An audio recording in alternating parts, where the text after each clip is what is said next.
నేలలో మునిగి ప్రమాదానికి గురైన వ్యక్తులకు ఎటువంటి ప్రథమ చికిత్సను అందించాలో జన విజ్ఞాన వేదిక వ్యవస్థాపకులు మరియు ప్రముఖ వైద్యులు డాక్టర్ వెన్నపూస బ్రహ్మారెడ్డి మనకు తెలియజేస్తున్నారు. వివరాలు ఆయన మాటల్లోనే విందాం. నీళ్ళల్లో మునగడం ఈత రాని వాళ్ళు ఎక్కువ సందర్భాల్లో నీళ్ళల్లో మునిగి ప్రమాదాలు కొని తెచ్చుకుంటారు. ఈత కొట్టడం వచ్చినటువంటి వాళ్ళు కూడా బాగా అలసిపోతే వీళ్ళకి కూడా ప్రమాదాలు జరగవచ్చు. ప్రవాహంలో ఉన్నప్పుడు బలంతాన ఈదితే ఎక్కువసేపు ఈదటం సాధ్యం కాదు. ప్రవాహంలో కేవలం చేతులు కాళ్ళు కదిలించడం ద్వారా వాళ్ళకు ప్రయాణం చేస్తూ ఒడ్డుకు చేరాలి. అంతేగాని ఎదురెదటం చేయకూడదు. ఎక్కువ శక్తిని కూడా ఖర్చు పెట్టకూడదు. స్విమ్మింగ్ పూల్లో కూడా లైఫ్ సేవర్ అనే మనుషులు ఉంటారు. అక్కడ ఈ మనిషి ఈదుతూ ఉన్న మనిషి బ్లూ కలర్గా మారినా, నెమ్మదిగా కాళ్ళు అడుక్కు దిగుతూ పోయినా, అంటే నిలువుగా మారినా ఇతను కొద్దిసేపట్లో మునిగిపోతారని అర్థం.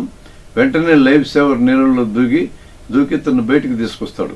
అలా చేయటం ద్వారా ప్రమాదాన్ని నివారించవచ్చు.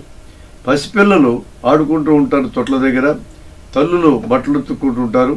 ఆడుకుంటున్నారులే అని చెప్పి నీళ్ళు వదిలేస్తారు పట్టించుకోకుండా. ఆ తొట్టులో ఉన్న అడుగులోతు నీళ్ళే ఈ బిడ్డల పాలిటి ప్రమాదం అవుతుంది. దాంట్లో ఆడుకుంటూ పడిపోతే కొద్దిసేపటి తర్వాత పిల్లలు శబ్దాలు చేయకపోతే వెనక్కి తిరిగి చూస్తే బిడ్డ చచ్చిపోయి ఉంటుంది. కాబట్టి ఈ జాగ్రత్తలు చాలా అవసరం.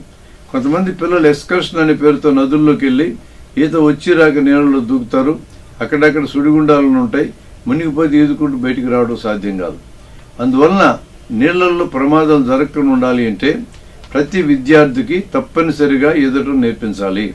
అది విద్యలో భాగంగా, ఆటల్లో భాగంగా ఖచ్చితంగా నేర్పాలి. ఈత నేర్పించడమే కాకుండా వివిధ సందర్భాలలో, అది వాగులు కానీ, వరదలు కానీ, లేదా స్టడీగా ఉన్న నీళ్లు కానీ, ఇట్లాంటి సందర్భాల్లో ఏ పద్ధతిలో ఈదాలా అనే విషయాలు కూడా వాళ్ళకి నేర్పించాల్సిన అవసరం ఉంది. మామూలుగా సినిమాల్లో ఇట్లా మునిగినటువంటి వాళ్ళని చూపిస్తూ ఉంటారు.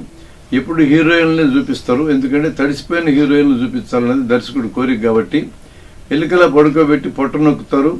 నొక్కినప్పుడు నీళ్లు బయటకు వస్తాయి. పొట్ట లోపలికి వెళ్ళిన నీళ్ళని బయటికి తెప్పించాల్సిన అవసరం ఏమాత్రం లేదు. అవి శుభ్రంగా అరిగిపోతాయి. అలా ఎలుకలా పడుకోబెట్టి తిరువులో లేని వ్యక్తిని పొట్ట నొక్కడం ద్వారా నీళ్లు బయటికి తెప్పిస్తే ఈ నీళ్లు ఇప్పుడు ఊపిరితిత్తుల్లోకి పోయి ఊపిరాగిపోయి చచ్చిపోయే ప్రమాదం ఉంది. కాబట్టి పొట్ట నొక్కి నీళ్లను బయటికి తెప్పించడం పూర్తి అశాస్త్రీయమైన విషయం. చేయవలసిన పని ఏంటంటే నీళ్ళలో పడ్డప్పుడు ఊపిరి ఆగిపోతుంది కాబట్టి నోట్లో నోరు పెట్టి గాలి ఊది ఊపిరి అందించడం అనే పని చేయాలి. ఇది చాలా ముఖ్యమైన విషయం. అందుకని నీళ్ళల్లో ఎప్పుడు మునిగినా ఊపిరి ఆగిపోతుంది, ఊపిరి అందించే ఏర్పాటు మనం చేయాలి. ఎక్కువ టైం గడిచుంటే గుండె కూడా ఆగిపోయి ఉండొచ్చు. అప్పుడు గుండెను కూడా నొక్కి దాన్ని కూడా స్టార్ట్ చేయాల్సిన అవసరం అనేది ఉండాలి.